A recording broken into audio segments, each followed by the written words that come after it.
Tidak ada firasat dan gambaran sedikit pun dalam benak bila akhirnya saya menjadi seorang muslim.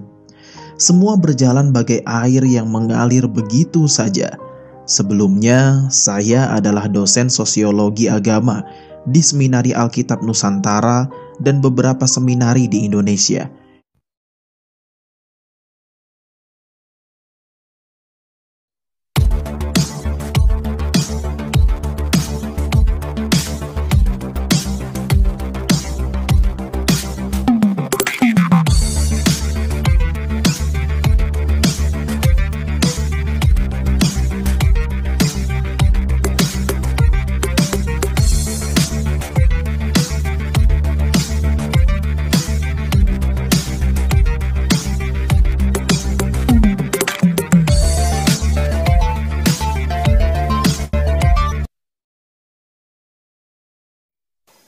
Apa kabar para sahabat?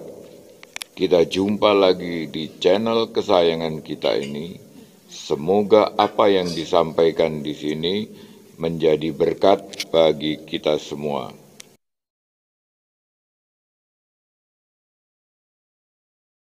Video bahasan kita kali ini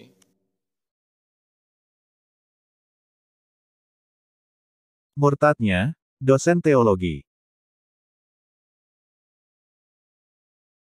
Mowo Purwito Raharjo bukan orang awam sebagai umat Kristiani. Dia lulusan Seminari Alkitab Nusantara di Malang, bergelar sarjana teologi. Dia kemudian menjadi dosen di alma maternya itu sambil melanjutkan studi master pada keilmuan yang sama. Dia juga aktif dalam kegiatan sosial dan politik. Dalam bidang sosial, ia pernah aktif di LSM Kristen bernama The Nation Care of Indonesia. Di politik, ia menjabat sebagai wakil sekretaris Partai Kristen, yaitu Partai Damai Sejahtera di Malang, Jawa Timur. Lantas, mengapa dia memilih hijrah? Kami mencoba mengontak melalui koleganya di Surabaya, namun katanya dia lagi tidak mau dihubungi. Beliau lagi menyepi, kata koleganya itu. Kami kemudian menemukan jejak digital kisah hijrah ayah 3 anak ini di website kisahmualaf.wordpress.com. Kisah itu sepertinya ditulis sendiri oleh pria kelahiran Situbondo, Jawa Timur ini, karena disampaikan dengan menggunakan gaya saya. Sebelum video dilanjut, yang belum subscribe silahkan subscribe, share sebanyak-banyaknya kepada rekan-rekan Anda, dan jangan lupa, diklik tombol loncengnya, supaya setiap upload video baru Anda dapat notifikasinya. Tidak ada firasat dan gambaran sedikit pun dalam benak bila akhirnya saya menjadi seorang muslim. Semua berjalan bagai air yang mengalir begitu saja. Sebelumnya, saya adalah dosen sosiologi agama di Seminari Alkitab Nusantara dan beberapa seminari di Indonesia. Hingga suatu ketika, Dr. Wagiono Ismail, dosen Islamologi di tempat saya mengajar, meninggal dunia. Karena tidak ada dosen pengganti, pihak seminari memutuskan saya untuk menggantikannya. Mau tidak mau, saya harus belajar tentang keislaman lebih mendalam. Tentu saja bukan untuk mencari kebenaran, melainkan demi keperluan mengajar dan perbandingan belaka. Maka saya beli buku-buku tentang keislaman yang layak untuk diajarkan kepada mahasiswa-mahasiswa saya. Sebelum mengajarkan Islamologi, Pak Rektor berpesan, mata kuliah Islamologi harus diajarkan secara komparatif. Artinya, hanya sebagai studi banding antara Islam dan Kristen.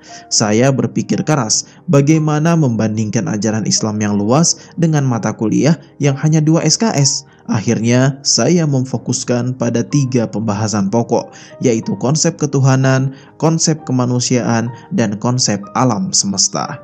Saya mulai mendalami perbandingan ketiga konsep tersebut dalam agama Islam dan Kristen. Akhirnya, saya menemukan perbandingan yang sangat mencolok bahkan bertentangan. Pertama, tentang konsep ketuhanan. Dalam agama Kristen, Tuhan itu transenden dan imanen. Transenden artinya Tuhan itu jauh berada di luar alam semesta, sedangkan imanen artinya Tuhan berada dalam alam semesta atau ikut dalam proses yang ada dalam alam semesta hadir. Singkatnya, Tuhan jauh berada di luar alam, tetapi hadir di dalamnya. Dia sangat berkuasa dan hadir di mana-mana, tetapi karena Tuhan terlalu jauh, maka Ia punya inisiatif yang baik. Dia rela menurunkan dirinya menjadi manusia sebagai sosok Yesus agar dapat berinteraksi dengan manusia. Inilah yang kemudian disebut teori reinkarnasi. Pertanyaannya, kenapa Allah yang begitu sangat berkuasa harus mengubah dirinya menjadi manusia? Tuhan yang baik juga rela mengorbankan dirinya untuk menebus dosa-dosa manusia di kayu salib. Konsep ketuhanan dalam Kristen tersebut saya bandingkan dengan 20 sifat Allah yang ada dalam Islam. Di dalam Islam disebutkan Allah itu mukhalafatuhu lil hawadits. Artinya Allah mustahil serupa dengan makhluknya. Karena Allah sangat suci dan berkuasa, tidak mungkin Allah akan mengubah dirinya menjadi manusia. Kedua, tentang konsep kemanusiaan. Dalam kekristenan disebutkan bahwa manusia sudah dalam keadaan berdosa sejak dilahirkan. Dosa tersebut adalah sebagai warisan dari Adam yang telah jatuh dalam dosa. Dosa tersebut tidak akan pernah putus dari generasi ke generasi. Yang bisa memutus tersebut hanyalah iman kepada Yesus Sang Penebus dosa yang mati di kayu salib. Dosa warisan atau turunan tersebut menjadi persoalan yang cukup janggal. Bagaimana bisa terjadi seorang bapak harus mewariskan dosa kepada anaknya? Berbeda dengan konsep kemanusiaan dalam Islam, di mana disebutkan bahwa manusia dalam keadaan fitrah ketika dilahirkan, seperti kertas putih yang tidak ada noda setitik pun. Nah, kalau ini sangat rasional. Kenapa? Allah menciptakan manusia dalam keadaan suci, karena manusia ketika dilahirkan memang belum berbuat dosa setitik pun. Tidak adil kalau seorang bayi yang tidak tahu apa-apa tiba-tiba harus menanggung dosa yang sama sekali tidak diperbuatnya. Dosa tidaknya seseorang manusia adalah karena perbuatannya sendiri. Sekarang pembahasan yang ketiga tentang konsep alam semesta. Dalam Alkitab terdapat kejanggalan-kejanggalan. Dalam teori kejadian misalnya, bagaimana terjadi siang dan malam dan terdapat tumbuh-tumbuhan padahal matahari belum diciptakan. Bukankah tidak akan ada siang dan malam dan tidak akan ada tumbuh-tumbuhan bila tidak ada matahari? Namun dalam Al-Quran lebih mampu mengungkapkan fakta-fakta semacam itu. Misal proses kelahiran bayi dari rahim hingga keluar dari rahim dijelaskan sejelas-jelasnya, sementara dalam Alkitab tidak ada. Masya Allah, sungguh luar biasa. Al-Quran sangat ilmiah dan tidak bertentangan dengan nalar. Adanya keselarasan Al-Quran dengan sains dan adanya ketidakselarasan Alkitab dengan sains juga karena jelimetnya konsep ketunggalan Tuhan dalam Kristen. Saking jelimetnya, menjelaskan kepada orang Kristen saja sulitnya setengah mati. Apalagi kepada orang Islam, pasti sampai mati pun tidak akan paham. Berbeda dengan konsep Tuhan dalam Islam, anak umur 5-6 tahun saja sudah dapat memahaminya. Begitu juga orang di luar Islam. Hal tersebutlah yang akhirnya mendorong saya untuk memeluk Islam, tepatnya pada 16 September 2006 di Forum Arematea. Itulah tadi, klaim dari seorang mantan dosen teologi yang tentu saja bukanlah klaim sembarangan.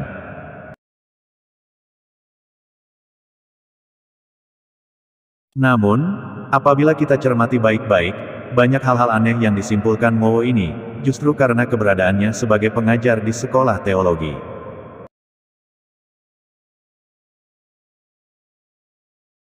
Oke, kita fokus pada 3 hal pokok yang akhirnya membuat Mowo memilih Islam dan meninggalkan iman Kristen.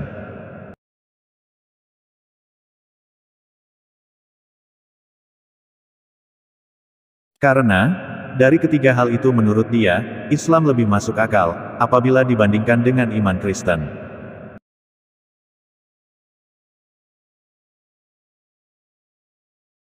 Bahasan kita fokus kepada ketiga hal itu. 1. Konsep ketuhanan. 2. Konsep kemanusiaan. 3. Konsep alam semesta.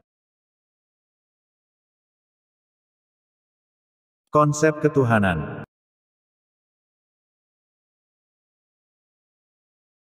Satu. Konsep ketuhanan. Di sini jelas terlihat amat memprihatinkan sekali. Karena apa? Mowo dalam posisinya sebagai pengajar pada sekolah tinggi teologi, bahkan tidak paham dasar iman Kristen. Mowo tidak paham, mengapa firman menjadi manusia. Karena itulah imannya seketika menjadi luntur atau bahkan hilang musnah.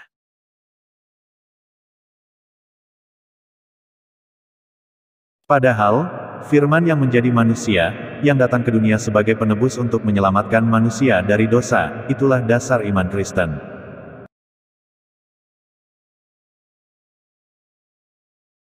Kenapa, setelah mempelajari Islam sebagai satu materi, Mowo baru mempertanyakan hal itu? Dan sekaligus berpaling dari sesuatu yang dia percayai selama bertahun-tahun kepada pemahaman yang baru saja dikenalnya. Justru, komplain Islam yang menurut beliau berdasarkan 20 sifat Allah SWT, yang akhirnya dia imani. Yaitu, Tuhan yang Maha Suci dan Maha Kuasa, mustahil menjadi manusia. Oke, kita bahas dahulu komplain di atas yang sebenarnya adalah satu dilema parah.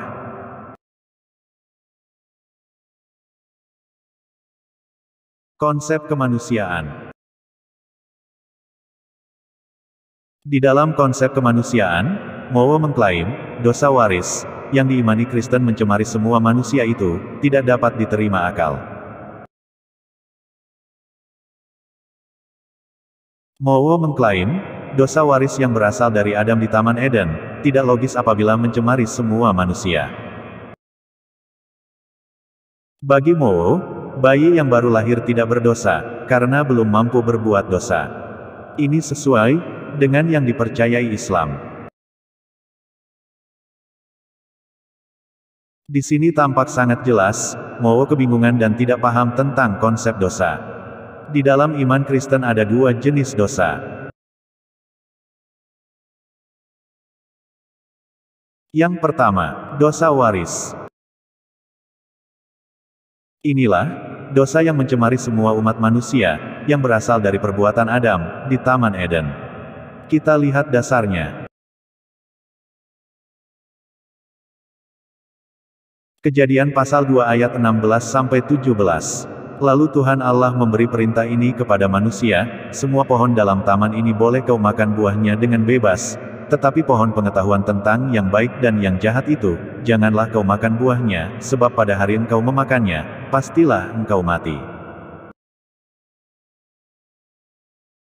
Di situ jelas dikatakan, Adam akan mati apabila makan buah pengetahuan yang baik dan yang jahat. Seperti kita ketahui, Adam memakan buah itu, dan akhirnya mati. Kematian itu adalah tanda, kita mewarisi dosa Adam. Roma pasal 5 ayat 12. Sebab itu, sama seperti dosa telah masuk ke dalam dunia oleh satu orang, dan oleh dosa itu juga maut, demikianlah maut itu telah menjalar kepada semua orang, karena semua orang telah berbuat dosa. Di situ jelas, dosa telah masuk ke dalam dunia oleh satu orang, yaitu Adam. Dosa itu adalah maut, yaitu kematian. Jadi, oleh karena dosa waris itulah manusia mati, jadi kematian itu adalah bukti dosa waris itu ada. Yang kedua, dosa pribadi. Adalah dosa perbuatan. Ini adalah dosa yang dibuat manusia semasa ia hidup, contohnya seperti membunuh, mencuri dan lain-lain yang dilarang Tuhan. Jadi, bayi yang baru lahir memang bersih dari dosa perbuatan ini, karena dia memang belum mampu berbuat dosa. Tetapi terkontaminasi dosa waris, karena itu dia pasti nantinya mati. Dosa inilah yang menjadi tanggung jawab masing-masing. Dosa ini tidak dijamin salib Kristus, yang dijamin hanyalah dosa waris.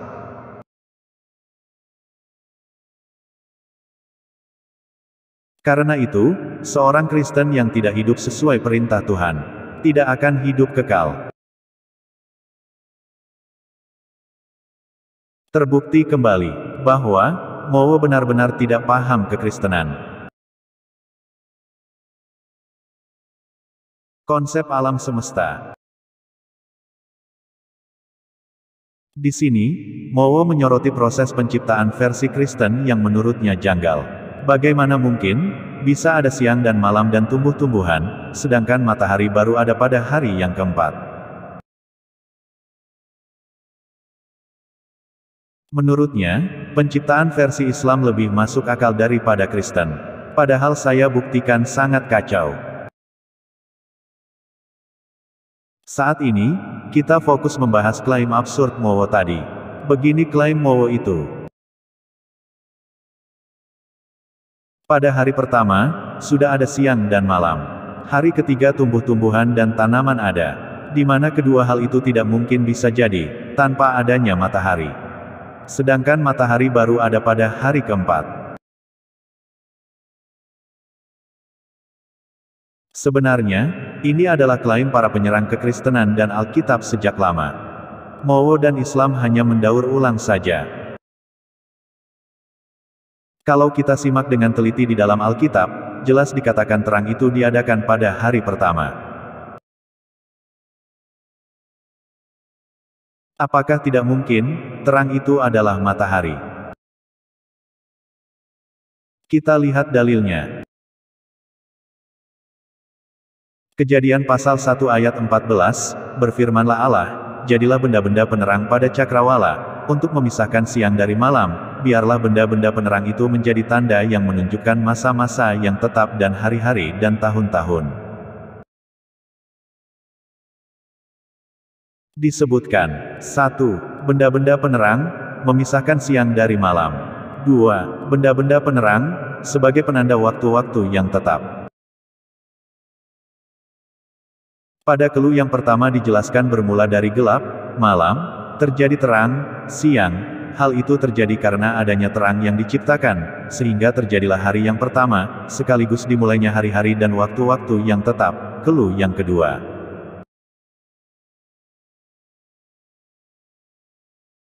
Dengan begitu, matahari menjadi satu-satunya kandidat terang, yang diciptakan pada hari yang pertama. Identitas terang pada hari yang pertama itu, baru dinyatakan pada hari yang keempat, bersamaan Tuhan menciptakan benda-benda penerang yang menguasai malam. Jadi, klaim Mowo tadi, hanya berdasarkan narasi yang ada, padahal kita pun dalam memahami firman Tuhan harus pula disertai hikmat. Klaim-klaim Mowo terbukti adalah tidak benar, apalagi dalam kapasitasnya sebagai pengajar teologi.